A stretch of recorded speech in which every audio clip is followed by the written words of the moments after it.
Odessa, more than $500,000 spiral stairway with access into Tumon Bay has beachgoers sounding the alarm. The project is owned by Subaki Towers, who got most government agencies to sign off on the permits to build it. The Guam Environmental Protection Agency and others confirmed with KUAM they've received complaints in the past year, but no issues were discovered. Tonight, KUAM investigates as those that frequent Tumon Bay worry over environmental concerns they've noticed below the surface.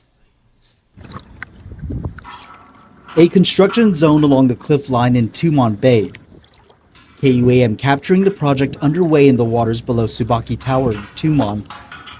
As we get closer, the sand starts to feel mushier than what we felt when we first stepped into the water.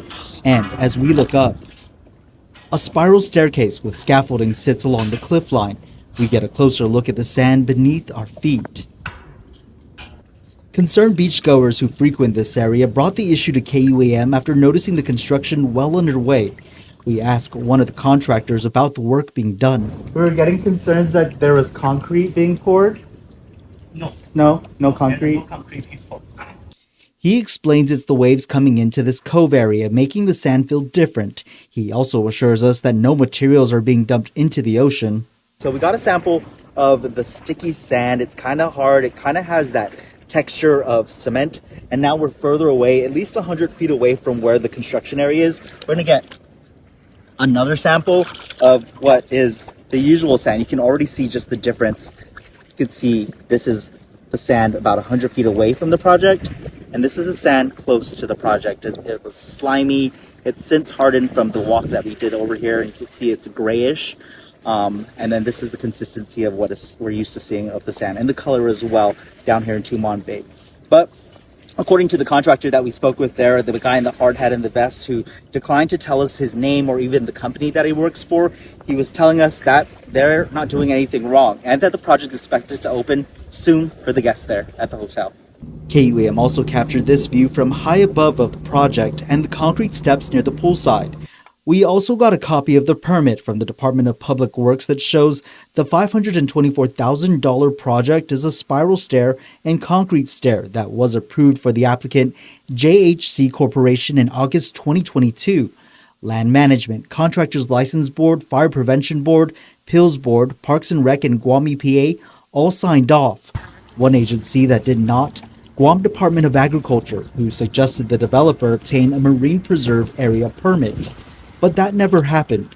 Michelle Lastimosa, administrator with Guam EPA, says the approved permit has strict conditions. That they install erosion and sediment control, barriers so that there's no sediment runoff into the ocean. Mm-hmm. Also, another condition was, everything that was stockpiled or excavated from that cliff line had to be removed daily. So we actually had a complaint a couple months ago for the same project, so we did send out an inspector. She says that inspector found no violations. Additionally, we obtained a letter dated October 1st, 2024 from State Historic Preservation Officer Patrick Lujan, was sent to Director of Engineering Construction with PHR Technical Services, Takashi Oichi, thanking them for submitting a mitigation plan. You can view that plan on KUAM.com. KUAM also reached out to the Subaki management for comment. And after our call sharing concerns from the community, Guam EPA confirms they would be conducting re-inspection of the site. Allegations of workplace violence at the Port Authority of Guam. Now, an internal and criminal investigation is underway after the Port Marina manager, Frankie Roslin, allegedly threatened Port General Manager Roy Respicio's safety inside his office. Roslin apparently getting violent enough that he damaged office property. Respicio is recusing himself from being involved in the administrative investigation, while a deputy port GM states the agency, quote, remains committed to ensuring a safe and professional workplace for all employees. An apparent violent exchange between Port Marina manager Frankie Roslin and Port General Manager Roy Respicio. KUAM obtaining details of the encounter unfolding on March 12th when Respicio called Roslin to his office. The discussion beginning with talks about Roslin's relative being considered for a position at the port, a selection process that Respicio explained he was not involved in. The meeting then intensifying with Respicio calling out Roslin for stirring up issues between him and Roslin's significant other. At one point, Roslyn allegedly telling Respicio he was put at the port to tell the GM who to keep close and who not to, Respicio disagreeing. The conversation then getting violent, with Roslyn becoming triggered and getting angry while making a fist and stepping toward Respicio. Roslyn held back. It's then that Roslyn allegedly repeatedly punched Respicio's office door, damaging it and leaving holes. Other port management and port police were notified of the situation, Respicio reporting it to port police out of fear for his safety and the safety of others around him. Though no arrests were made, and it remains unclear if Roslyn was served with any disciplinary action. That same evening, both Respicio and Roslyn were seen at the governor's State of the Island address, the pair sitting on opposite sides of the aisle inside the Guam Congress building. KUAM reaching out to Respicio for comment. He says, "I've recused myself from this matter and I'm not involved in the decision-making process." Pacifico Martir, Port Authority of Guam Deputy General Manager of Administration and Finance, releasing a statement saying, "This is a personnel matter," adding, "I can confirm that the appropriate administrative processes are being followed and that the matter is also under review by the relevant authorities.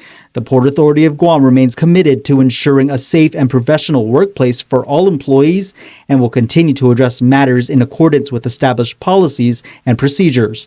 The agency has yet to respond to KUM's request regarding Roslyn's employment status. You may recall Roslyn was a former Department of Corrections officer who admitted to official misconduct for his part in the 2017 prison contraband scandal. Adelup only commenting this is a personnel matter and referred our questions to the port. Well, the congressman's chief of staff is out, KUAM confirming his resignation over the weekend. For now, Delegate James Moylan remains mum, and the news leading to former staffers of the Guam delegate speaking out.